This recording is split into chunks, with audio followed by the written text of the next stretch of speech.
हरे कृष्ण. तर आज विशेष करून गुरुपौर्णिमा आहे, ज्याला आपण व्यास पौर्णिमा म्हणतोय.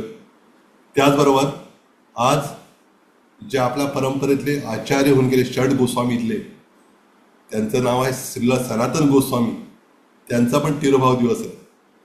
आणि वृंदावनामध्ये आजच्या पौर्णिमेला मुडी पौर्णिमा म्हणतात. काय म्हणतात? मुडी पौर्णिमा. मुडी मुडी म्हणजे मूड खराब आहे त्या व्यक्ती, असं नाही, कसा पण ज्याचा मूड असतो म्हणून मुडी नाही. ते मुडी का म्हटले, किंवा बंगालमध्ये चुरमुऱ्याला मुडी म्हणतात. ते त्या मुडीचा संबंध नाही. का मुडी पौर्णिमा ते पण आपण जाणून घेऊया. तर आज खरं तर परमपूज्य लोकनाथ स्वामी गुरु महाराजांचा आज आरोड्यामध्ये तिथं मोठा गुरुपूजेचा गुरुपौर्णिमेचा उत्सव साजरा होणार होता. पण महाराजांचं स्वास्थ्य ठीक नसल्यामुळं महाराजांनी जायचं टाळलं. ते कळवलं आधी सर्वांनी की कार्यक्रम होणार नाही म्हणून. आणि आम्ही भक्तांनी काय केलं, मग महाराजांनी विनंती केली की मग आज एवढा गुरुपौर्णिमा आहे, तर आमची इच्छा महाराजांच्याच त्या छोट्याच्या रूममध्येच आम्ही 20-25 भक्त गेलो.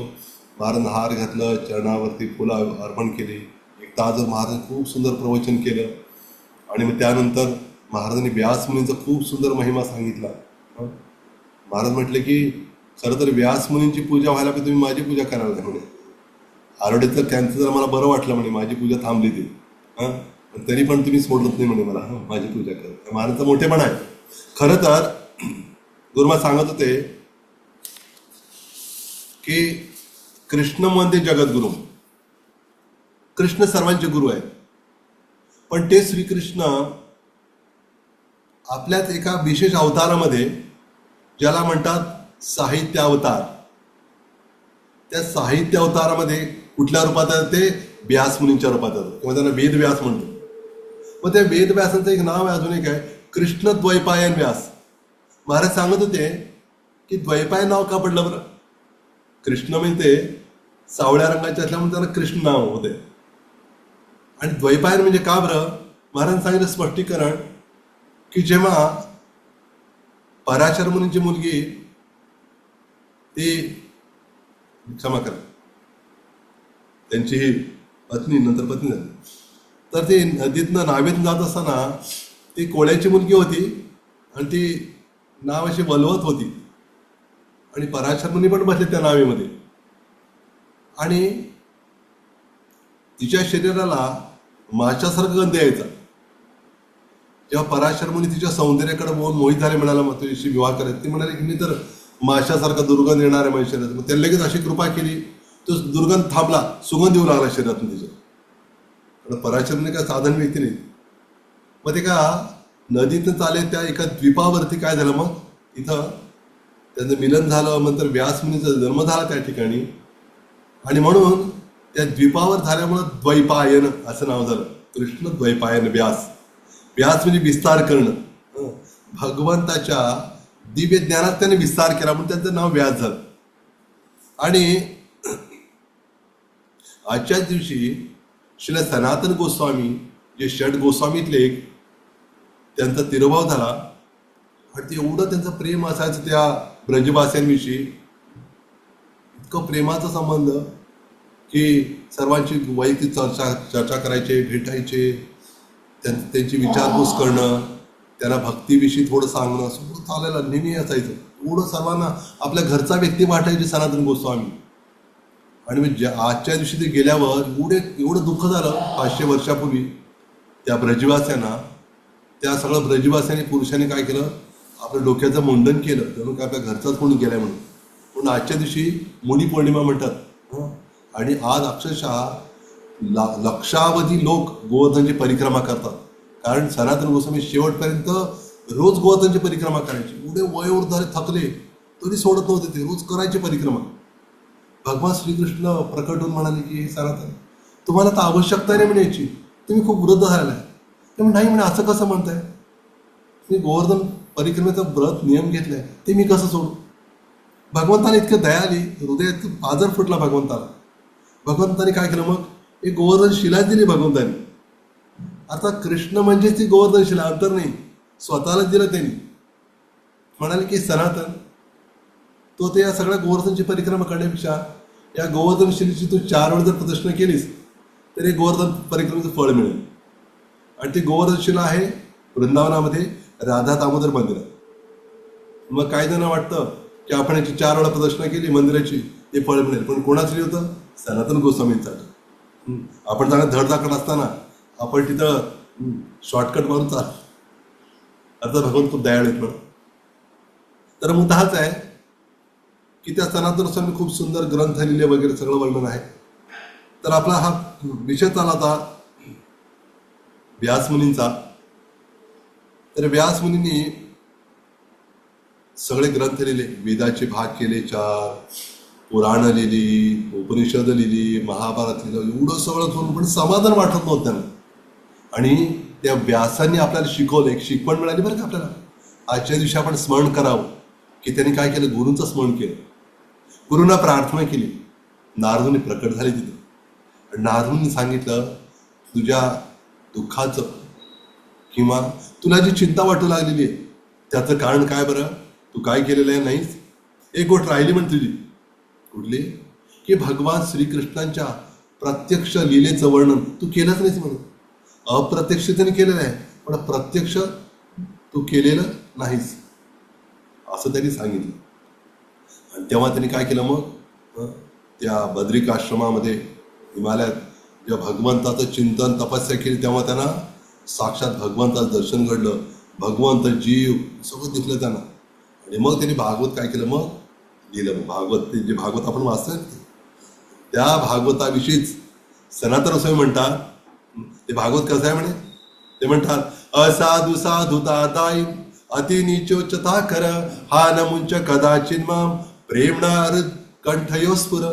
ते म्हणतात, हे श्रीमद भागवता काय महिमा सांगू म्हणे तुमची.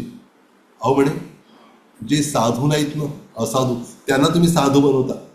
जे कोणी तुमचं वाचन करेल. आपलं एक उदाहरण माहिती आहे का? लोणी आहे. लोणी आगीच्या संपर्कात आल्यावर स्वतः वितळतं, पण शुद्ध भक्त काय करतात?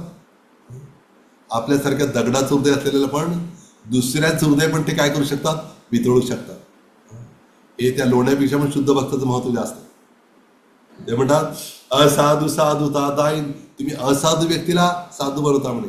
अति नीचोच्चता कर. एखादं नीच असेल त्याला उच्च बनवताय म्हणे. हे श्रीमद भागवता. हा नमुंच कदाचिन माम. तुम्ही कृपा करून मला कधी सोडू नका म्हणे. आणि काय करा म्हणे? प्रेमानं माझ्या हृदयामध्ये माझ्या कंठात वास करा म्हणे. मी जे काही बोलेन ते श्रीमद भागवतातूनच बोलेन, अशी तुम्ही माझ्यावर कृपा करा असते म्हणतात सनातन गोस्वामी. आज त्यांच्या तिरुभावाच्या निमित्तानं आपण प्रार्थना करूया की आपण श्रीमद भागवतम सर्वच ऐकतोय वाचतोय ते हृदयामध्ये जाऊ दे, आणि जे बोलतो ते भागवतच आपल्या मुखात न्यावं अशा आपण प्रार्थना करूया. आणि त्यांचे पुत्र व्यासमुनीचे पुत्र शुकदेव गोस्वामी, ते शुकदेव गोस्वामी ते शुकदेव गोस्वामी 12 वर्ष गर्भातनं बाहेर चालले. व्यासमुनी म्हणाले, अरे काही काही पद्धत आहे का बाबा? असं कधी ऐकलंय का म्हणे? एवढं 12 वर्ष गर्भात काय कारण? काय येते बाहेर? पिताश्री, मला माहित आहे हे बाहेर आल्यावर तुम्ही काय करणार? मला मायेमध्ये गुरफटणार म्हणून मी येत नाही. तसं नाही करणार. ते म्हटले, शेवटी वडीलच ना तुम्ही. आईवडील म्हणतात, काही काळजी करू नको, तुला मी काही अडकवणार नाही. आणि मग नंतर ना सांगता येत नाही. भगवान श्रीकृष्णानं बोलवलं व्यासमुनीने. म्हटलं तुम्ही सांगा. भगवान श्रीकृष्ण म्हटले, हे शुकदेव या बाहेर म्हणतो, काही अडचण नाही. ते आले बाहेर, निघालेच, पुढे पडून गेले. पण परत आले, त्या गुरुकुलातल्या मुलांच्या मुखातनं श्लोक ऐकले ना भागवतातले. पुन्हा आले. व्यासमुनीने काय केलं? त्याला सगळं प्रशिक्षण दिलं. सुंदर इथे भागवत ऐकलं. किती सुंदर परंपरा आहे बघा. आणि आपल्याला माहीतच आहे सर्वांना की आपण ज्या संप्रदायाचं त्याचं नाव काय? ब्रह्म मध्व गौडीय वैष्णव संप्रदाय.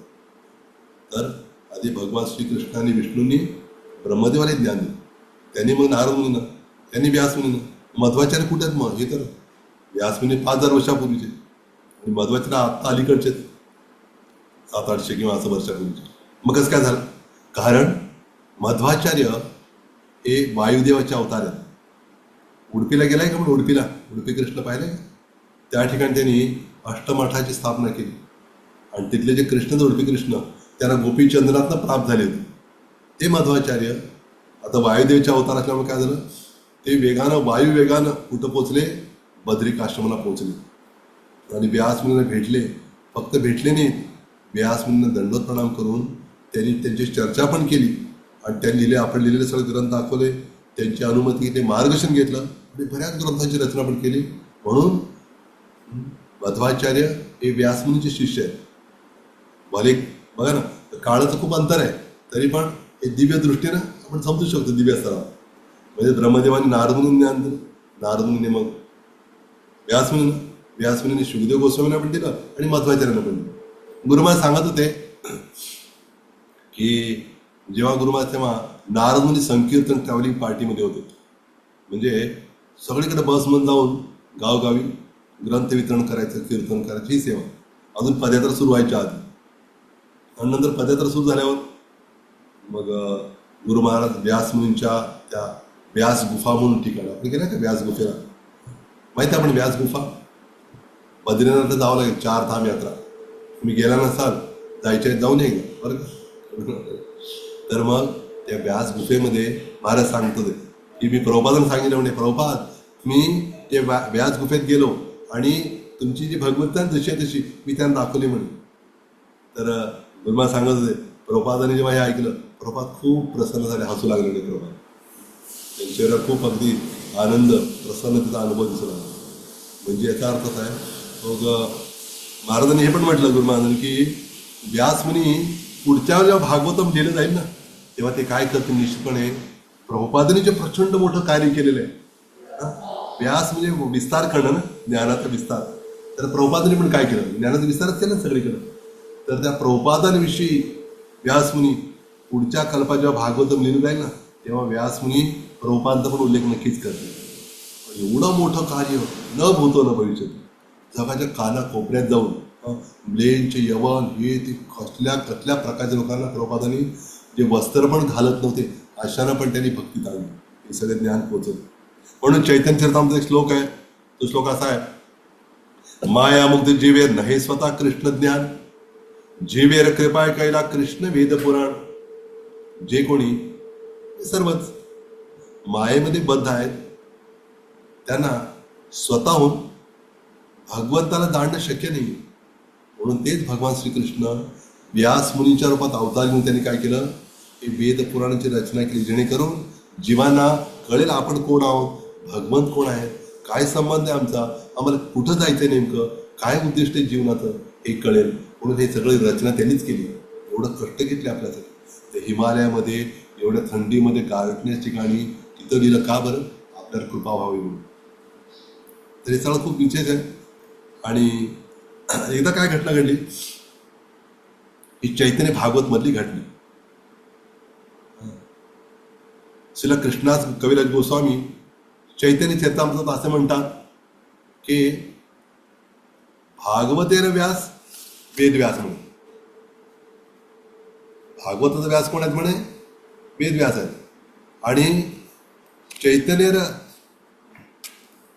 चैतन्य भागवतेर व्यास वृंदावनदास. म्हणजे जे भागवत ज्यांनी रचना केली वेदव्यासांनी, तेच वेदव्यास चैतन्य भागवत येण्यासाठी कुठल्या रूपात आले, वृंदावनदास ठाकूरांच्या रूपात आले. आणि त्या वृंदावनदास ठाकूरांनी आपल्या चैतन्य भागवतमध्ये वर्णन केलेलं आहे. एकदा असा प्रसंग घडला, हा आजचा तसाच गुरुपौर्णिमेचा दिवस होता. 500 वर्षापूर्वीची घटना. गुरुपौर्णिमेचा दिवस होता. चैतन्य महाप्रभू विचार नित्यान आज गुरुपौर्णिमा आहे, व्यास पौर्णिमा, कुठं साजरी करायची आपल्याला.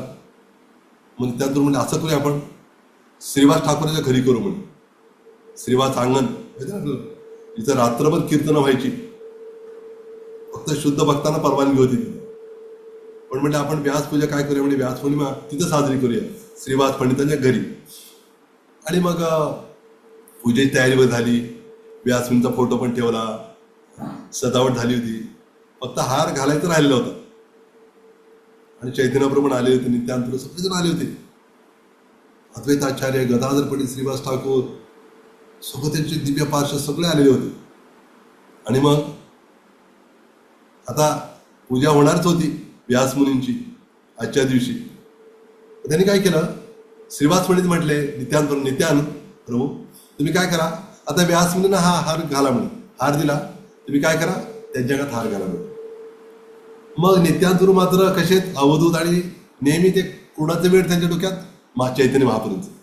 सारखं दिवस रात्र चैतन्य महाप्रभूंच्या चिंतनामध्येच. कुठे गेले कीर्तन करत करत गेले तर फार पुढे गेल्यावर लक्षात येणार, अरे आपण मागं राहून गेलो, इकडे जायचं तर इकडे गेलो आपण. पूर्ण भावविभोर अवस्था असायची नेहमी. हार दिला, त्यांनी काय केलं, ते व्यासमुनींना हार नाही घातला. त्यांनी काय केलं, मग चैतन्य महाप्रभूंकडे बघितलं. आणि त्यांना माहिती चैतन्य महाप्रभू साक्षात कृष्ण आहेत आणि व्यासमुनी पण काय त्यांचेच अवतार आहेत. त्यामुळे चैतन्य महाप्रभू सर्व अवतारांचे मूळ आहेत. माहिती ना आपल्याला कुठला हे आहे ना गाणं, गीत आहे की सब अवतार सार शिरोमणी केवल आनंद कंद. की चैतन्य महाप्रभू आणि नित्यानंद प्रभू हे सगळ्या अवतारांची मूळ आहेत. नित्यानंद हे माहित आहे. त्यांनी काय केलं, मग तो हार घेतला आणि चैतन्य महाप्रभूकडे जाऊ लागले. सगळे बोलायला काय चाललंय, आणि चैतन्य प्रभू बघत होते. त्यांनी जाऊन काय केलं, चैतन्य महाप्रभूंच्या गळ्यात तो हार घातला. आणि सगळे म्हणले काय काय चाललंय म्हणे. नित्यानंद प्रभू म्हणाले की मी व्यासमुनींना चैतन्य महाप्रभूमध्येच पाहिलं म्हणे, त्यामुळे त्यांच्या गळ्यात हा हार घातला. तर भगवंत जर विचार करा, संतांच्या हृदयामध्ये इतर जीवाला दुःख होतं ते बघून त्रास होत असेल तर भगवंताला किती त्रास होतो विचार करा. एवढी सगळी लेकरं भगवंताची. गुरुमान नेहमी म्हणतात ना, विठो माझा लेकुरेवाळा संगे गोपाळांचा मेळा, विठो माझा लेकुरेवाळा. ही लेकरं होता आपण भगवंताची. आपण कुठल्या आई वडिलांना आवडलं बरं, आपली लेकरं कुठं निघून गेलेत म्हणून कुणाला आवडणार नाही. तसंच आपण भगवंताचे लेकरं आहोत ना. भगवंताला आवडत नाही आपण दूर गेलो, काहीतरी युक्ती करून भगवंत काय करतात, कसं परत येतील बरं मुलं, कसं येतील बरं, गीता हे करणार, भागवत देणार, प्रसाद काहीतरी करून प्रभुपादांना पाठवणार, तुम्ही जा तिथं. प्रभुपाद म्हटले मी भोवती जगात आहोत, कसं जाईन मी तुम्हाला विसरलो तर. भगवंत म्हणजे काळजी करू नकोस, जा तू तिथं.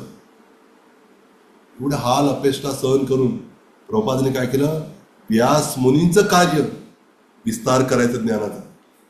आणि प्रभुपादांना त्यांच्या गुरूंनी काय सांगितलं की तू काय कर म्हणे, हे जे आपलं जे तत्वज्ञान आहे, वैदिक तत्वज्ञान, त्याचा प्रचार, तो गीता भागवताचा प्रचार कुठं कर, परदेशात इंग्लिश भाषेतनं कर. म्हणजे इंग्लिश भाषेत लोक सगळे वंचित होते, काहीच देणं घेणं नव्हतं. कोण भगवंत काहीच माहीत नव्हतं. त्यांच्यापर्यंत प्रभुपाद पोहोचले. इंग्लिश, हिंदी, मराठी सगळ्या भाषेतनं काय झालं, मग जेवढ्या भाषेत ते भाषांतर झालं त्या सर्व लोकांना ही कृपा मिळू लागली. म्हणून प्रभुपाद हे व्यास मुनींचे काय प्रतिनिधी आहेत की आहेत. तर त्यामुळे त्यांनी हे फार मोठं कार्य केलं प्रभुपादांनी. व्यास मुनींचंच काय केलं, त्यांनी त्यांच्या चरणांचं अनुसरण केलं. असं म्हटलेलं आहे, हे व्यास पण जसं इंद्र वगैरे बदलतात ना ब्रह्मदेव, तसं व्यासमुनी पण बदलत असतात. अर्थात व्यासमुनी 27 अवतार असतात. बऱ्याच जरा आपल्याला कळलं 27 अवतार म्हणजे. 27 अवतार म्हणजे एखाद्या शुद्ध भक्ताला किंवा आपल्या पार्षदाला भगवंत काय करतात, एवढी शक्ती देतात ज्यादा तो काय करू शकेल, फार मोठं प्रचंड कार्य करू शकेल. तर भगवंतांनी प्रभुपादांना शक्ती दिली, एवढं मोठं कार्य त्यांनी केलं. त्याच पद्धतीनं भगवंत काय करतात, व्यासमुनींना पण विशेष शक्ती प्रदान करतात. म्हणून ते 27 अवतार होतात. जीव आहेत पण शुद्ध भक्त आहेत, भगवंतासारखं कार्य करण्याची शक्ती मिळाली. पण असं म्हटलेलं आहे या ह्याच्यामध्ये आताचे जे व्यासमुनी आहेत ते भगवंताचे जीव नाहीत म्हणे, साक्षात भगवंताचेच अवतार. कधी कधी जीव असतात कधी सुद्धा भगवंताचा अवतार घेतात कल्पामध्ये. आणि असं म्हटलेलं आहे की वेगळ्या कल्पामध्ये व्यासमुनी बदलतात. तर आता पुढचे व्यासमुनी कोण होणार माहिती आहे का आपल्याला, जो अश्वत्थामा आहे, अश्वत्थामा जो चिरंजीव आहे. तर अश्वत्थाम्याला तो आता त्याचं रक्त आपण ऐकलं की नाही, अर्जुनाने काय केलं अश्वत्थाम्याच्या, तो मणी काढला ना, मणी काढल्यामुळे ते रक्त वाहू लागलं, विद्रूप झाला तो आणि भटकतोय म्हणे. अजून पण तो भटकतोय सगळीकडं. आणि त्याचं जे काय असेल ते त्याच्या कृत्याचं फळ हेऊन जे संपेल तेव्हा मग त्याला पुढच्या वेळेला एक अश्वत्थामा व्यासमुनी बनणार आहेत नेक्स्ट टाइम. लक्षात ना आपल्याला की असं सगळं रहस्य आहे. त्यामुळं मग अशी चर्चा आली त्यात की हे कसं काय बरं की व्यास मुनी की या ठिकाणी त्यांचा जन्म झाला म्हणतात, काही जण म्हणतात तिथं तिथं. हो म्हणे बरोबर आहे, बरोबर बरोबर आहे. का? कारण प्रत्येकाला वेगळे व्यास मुनी येतात. म्हणजे यावेळेला इथं त्यांचा जन्म झाला असेल, त्याच्या आधीच्या काळात तिथं झाला असेल, त्यामुळं असं बदल असणं साहजिक आहे, त्याच्यात काय वागून. म्हणजे आत्ताचे जे व्यासमुनी आहेत ते 28 या कल्पातले ब्रह्मदेवाचे एखादी सरले 28 ते व्यासदेव. एवढ्या वेळेला आवश्यकता पडते जीवाला ज्ञान देण्याची. गुरु महाराज सांगतो, गुरु काय करतात मग ते जे ज्ञान व्यासाने दिलेलं तेच काय करतात, ते सर्वत्र प्रसारित करतात. मग सांगत होते की म्हणाले आम्हाला सर्वांना की तुम्ही पण काय करा, तुम्ही म्हणे ज्ञान घ्या आणि त्याचा विस्तार सगळीकडे प्रचार करा. म्हणे तुमच्यापुरता नका ठेवू, फक्त फार आवश्यक आहे. आणि मग ही जी काही विशेष योजना आहे गुरुपौर्णिमेची, आणि आजच्याच दिवशी हा पण विषय निघाला, जे गोपाळपूर आहे माहिती, गोपाळपूर पंढरपुरातलं गोपाळपूर, ज्या ठिकाणी साक्षात काय ते वृंदावनातच आहे, वृंदावन आहे. त्या ठिकाणी विष्णुपद आहे. भगवान श्रीकृष्ण रुक्मिणी समज घालायच्या आधी वृंदावन गोकुळात जाऊन इथनं आपल्या गायी वासरं बाळ गोपाळ मित्र सर्वांना घेऊन आले. गोवर्धन पण आला आणि यमुना पण आली पुष्पावती रूपात. तिथं मग त्याने काय केलं, गोपाळ काला केला. गोपाळ काला म्हणजे काय, गोपाळ काला आहे नाही, काला म्हणजे काळा आहे अर्थ. गोपाळ काला म्हणजे सर्वांनी आणलेले एक वेळ मिसळून ते काय करायचं, खायचं, त्याला म्हणजे काला. तसा आज तिथं फार विशेष सोहळा असतो गोपाळपुरामध्ये. तर भगवंताचं आज ते गोपाळ काला झाल्यावर का, तर मग सांगता होत त्यांची, आणि मग या चातुर्मासाची सुरुवात होते या गोपाळ काल्यानेच. तर त्यामुळं तुकारामामध्ये एक अभंगाची पण चर्चा आली. तुकाराम म्हणतात की म्हणे मला ते दृश्य दिसतंय म्हणे, जसं आपण गौर आरतीमध्ये म्हणत नाही का, भक्ती विनोद देखे गौरार संपद. म्हणजे भक्ती ठाकूर बघत होते चैतन्य महाप्रभूंना सुवर्ण सिंहासनात बसवलेलं आहे, काय ते चामर काय करतायत, काय आरती करतात, काय शंख वाजतायत, एवढं सगळं ते दिसतंय डोळ्यात त्यांना त्या गंगेच्या काठावरच. तर तुकारामांचं ते अभंगात म्हणतात की मी पाहतोय म्हणे सगळं दृश्य, कृष्ण आहे, ते सगळे मित्रमंडळी, ते सगळे घोळकावून सगळे काय करतात, आनंदाने बागडतात, काय नाचतात, काय त्यांच्यावर वास्त्र आहेत, गायी आहेत, सुंदर पदार्थ त्यांनी आणलेले आहेत, आणि सगळं ते खात आहेत आणि एकमेकांना भरत आहेत पण. भगवंत आनंद लुटत आहेत त्याचा. त्याच्यावर आपण समजू शकतो की ते पांडुरंग आहेत, विठ्ठल भगवंत. ते पांडुरंग म्हणजे काय नाव पडलं, पांडुरंग. म्हणजे जेव्हा गायी वासरा घेऊन भगवंत येतात ना घरी, तेव्हा काय होतं, ते गायी वासरांची जे खुराची धूळ असते ना, धूळ उडते ना, धूळ उडल्यामुळं भगवंताच्या सर्वांगाला ती धूळ लागते. त्यामुळं काय म्हटलं, पांढरा रंग असतो ना धुळीचा त्या मातीत, त्यामुळे भगवंताला पांडुरंग म्हणण्यात येते. तर याचा अर्थ पंढरपूरचा संबंध वृंदावनाशी पण आहे, आणि पांडुरंग हे श्यामसुंदर कृष्ण या भावनेने पण आपण त्यांच्याशी आदानप्रदान करू शकतो. आणि साक्षात ते चैतन्य महाप्रभू पण आपण त्यांच्याशी जय गौर सेई कृष्ण सेई जगन्नाथ, जे महाप्रभू आहेत तेच तर कृष्ण आहेत, आणि तेच तर कोण आहेत, जगन्नाथ आहेत, त्याच्यात काही अंतर नाही. तर अशा म्हणून आपण ते आदानप्रदान करायला हवं. आणि हा जो श्लोक होता आत्ताचा, त्याची थोडी चर्चा करतो, तो सुंदर आहे. वर्णन याच्यामध्ये म्हटलेलं आहे, शुकदेव गोस्वामी काय करतायत, परीक्षित महाराजांना सांगताना परीक्षित महाराज काय प्रश्न विचारला, मला सृष्टी निर्मितीचं सांगावं. त्याच्यात ते प्रार्थना करतात, हे भगवंता मला शक्ती प्रदान करा, मी काय बोलणार तुमच्याविषयी, माझ्या वाणीत तुम्ही विराजमान व्हा, जेणेकरून मी काय करू शकेन, हे बोलू शकेन. इथं ते म्हणतात, मी कोणाला प्रणाम करतोय म्हणे, आता ज्यांनी वेदांचं संकलन केलेलं आहे अशा व्यासमुनीने मी प्रणाम करतोय म्हणे. आणि काय झालं विशेष करून, सौम्य हा सौम्य शब्द का वापरलाय म्हणे, की भगवान श्रीकृष्णाच्या मुखात अमृत बाहेर पडतं ना, ते अमृताचं आस्वादन कोण करतंय, त्यांचे सगळ्या गोपी वगैरे आहेत. आणि विशेष करून भगवंताचं जे भगवंताला आवडणारं संगीत आहे, नृत्य आहे, शृंगार कला आहे, सजावट आहे, हे सगळं कला ते शिकतात. आणि मग काय होतं, मग भगवंत त्या संगीतामध्ये नृत्यामध्ये भगवंत पण आनंद लुटतात आणि ते सगळे भक्त पण आनंद लुटतात. तर त्यामुळं हे व्यासमुनी काय करतात, हे व्यासमुनी ते सगळं दिव्य ज्ञान आपल्याला प्रदान करतात. म्हणून म्हटलंय शुद्ध भक्त जेव्हा बोलतात ना त्यांच्या मुखातनं अमृताचे कण बाहेर पडतात. त्याचा आपला स्पर्श झाला तरी पण आपलं जीवन सफल आहे. तर व्यास म्हणून म्हटलंय ना व्यासोच्छिष्टम जगत सर्व. संपूर्ण विश्वात जे काही शब्द आहेत ना ते व्यास मुनींकडनंच आलेले एका दृष्टीने. पण काही जण त्याचा दुरुपयोग करतात, काही जण सदुपयोग, एवढाच आहे. त्यामुळे आपण त्याचा लाभ घ्यावा. आणि म्हणून प्रपाद म्हणतात की मनुष्याने वैदिक शास्त्र किंवा माधुरी भावातील सहचारींमध्ये वितरित केलेले अमृत शुकदेव गोस्वामी वा व्यासदेव यांच्या मुखकमळाद्वारे जाणून घ्यावे. एक क्रमिक पद्धतीने जाणून घ्यावं. एकदम रासला कला संगीत एकदम उडी मारायची. एकदा आम्हाला आठवत आहे पुण्याच्या भागवत कथेमध्ये गुरु महाराज सांगत होते की भगवान श्रीकृष्ण लीला जेव्हा करतात ना 12 वन आहेत. किती वन आहेत? 12 वन. एका वनात गेलं तिथे वेगळं संगीत चालू आहे, ती वेगळे राग चालू आहे तिथं, भगवंताचं नामस्मरण हरिनाम. दुसऱ्या तिथे जातात तिथे वेगळा राग सुरू आहे, तिसऱ्या ठिकाणी तिथे वेगळा राग सुरू आहे. भगवंताला संगीत खूप आवडतं. आणि ते गोपी पण जेव्हा नृत्य करतात, भगवंत नृत्य करतात किंवा चैतन्य महाप्रभू नित्यातून जे पार्श्व नृत्य करतात तेव्हा पण सुंदर वेगळ्या मधुर मधुर चालीमध्ये ते गात असत नाही. त्याचं भगवंताला आपण त्याचं गुणगान त्याचं कीर्तन हे नृत्य करताना आपण हाच भाव असला पाहिजे की मला भगवंताला प्रसन्न करायचं. अरे